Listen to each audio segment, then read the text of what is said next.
қаҳрамон писараш мусайябшоро ки ба синни 7 солагӣ қадамон ба мактаби деҳа овард. падар орзу дорад ки писараш дар мактаб таҳсил намуда одами босавод гардад. соле ки мактаб кушода шуд, он вақт қаҳрамон 12 сола буд. бо хоҳиши ӯ мисли ҳамин рӯз падараш ӯро ба мактаб оварда буд.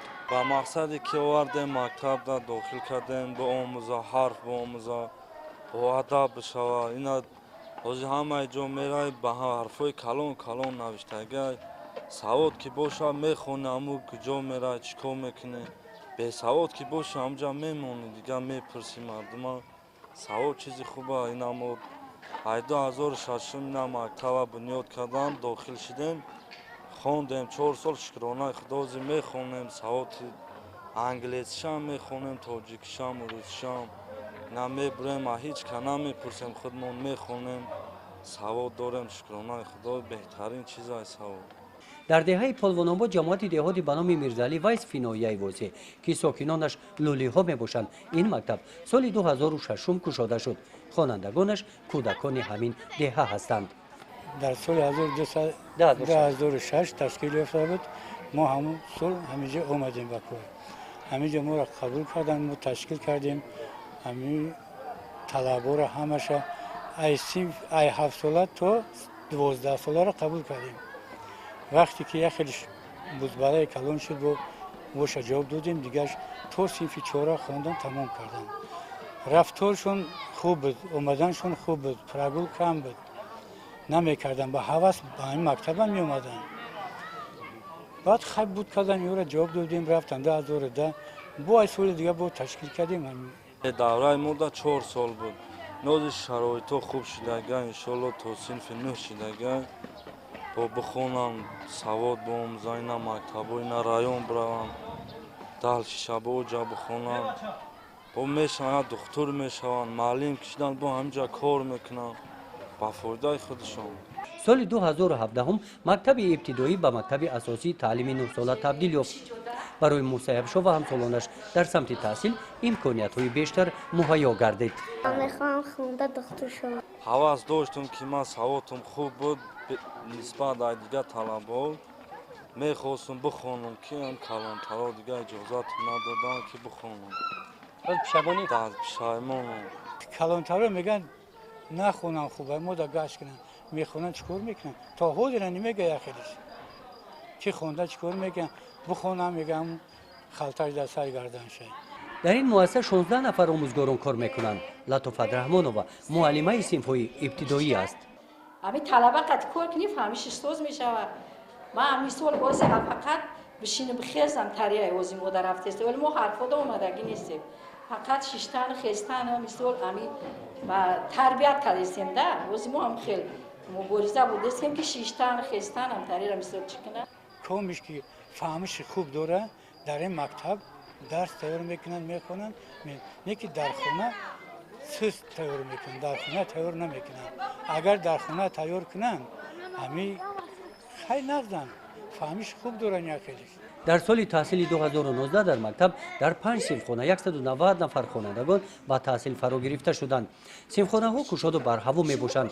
дар ин синфхона хонандагони синфи 9 мехонанд. шаҳзод ҷумаев байни дигар ҳамсинфонаш фаъол аст. ӯ хоҳиш дорад ки баъди хатми синфи 9 таҳсилро идома диҳад.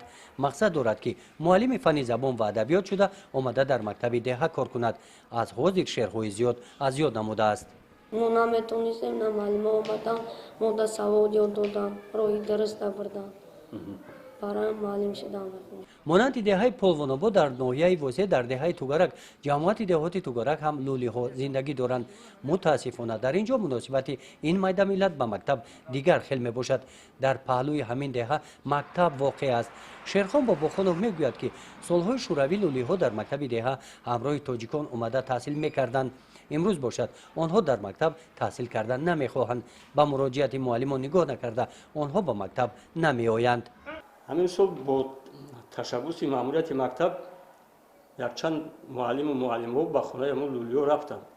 қариб як 25-30 нафар фарзандои онҳоро ба номнавис кардам барои қабул ба синфи якум. аммо дар вақти соли таҳсил сар шуд, ягон хонандаи онҳо ба мактаб наомаданд. хулоса охирин хонандаи мактаб аз ин майдамиллат суҳроби толбиҷон мебошад. суҳроб синфи нуҳумро соли 2017 хатм кард. ба хонаи онҳо рафта дар хусуси шароити таҳсил бо ӯ ҳамсӯҳбат шудем. давраи мактабхони ман давраи беҳтарин буд. ман мерафтам, ягон кас маро ҷугӣ яъне лӯлӣ намегуфт. ман тоза будам да, кастум буру галстук тамоми қоидаҳои мактабиро риоя мекардам. ягон хеле маро ягон кас ҷугӣ яъне лӯлӣ намегуфт. хонди хати савод ёд гирифтӣ? бале ман 4 сол сардори синф будам дар мактаб. сардори синфам кор кардам. хат саводам зур буд, нағз буд, мехондам. саводам нағз буд. хай ман ҳавас доштам дар дилам ки ман аз пишти отам гирья кардам ки ота мана мактаб бар. ман калон будам, мактаб рафтам. қатъи синфҳои ягон рафтам, ман калон будам. айбаёбаё майда будан ҳамсинфҳом талабаҳом. ман айбаро бузбала будам, калонтар будам нисбат ба ваё. дар соли таҳсили 2019 лӯлиҳо ба мактаб дар деҳаи тугарак дигар наомаданд. ҷалби лӯлиҳо ба мактаб мушкил шудааст, мегӯянд муаллимон. дар ҳақиқат вақте ки ба хонаи онҳо меравем, бо тамоми ҳиссиёт онҳо розиянд ки фарзанди мо хонда босавод шавад. аммо ба мактаб равон карданашонро ба ӯҳда намегиранд. деҳаи мода ҳозир нест, ягон кас намерава. барое ки ягон одам омада суроғ намекуна ки ҳамиҷа одам ҳаст ё не. биёя рӯйхат куна, бигира бара бихонам. ҳад дар давоми ҳамин 10-15 соли охир ҳамаги 10-12 нафар ҳамон фарзандони лӯлиҳо дар мактаб фаро гирифта шуда буд. чӣ бояд кард ки лӯлиҳо ба мактаб фаро гирифта шаванд? қонун ё ягон қарори қабул кардан дар кор ки ҳамон хонандаҳо пурра, ҳамон хонандаҳои лӯлиҳо пурра ба таҳсил фаро гирифта. ӯ раку зид баромадани вақти нигоҳ намекунӣ. миёй мисол мегӯяд чандта фарзанд списка мекуна, мебара мехона. ӯ конечно роӣ намекуна баъд бачаша.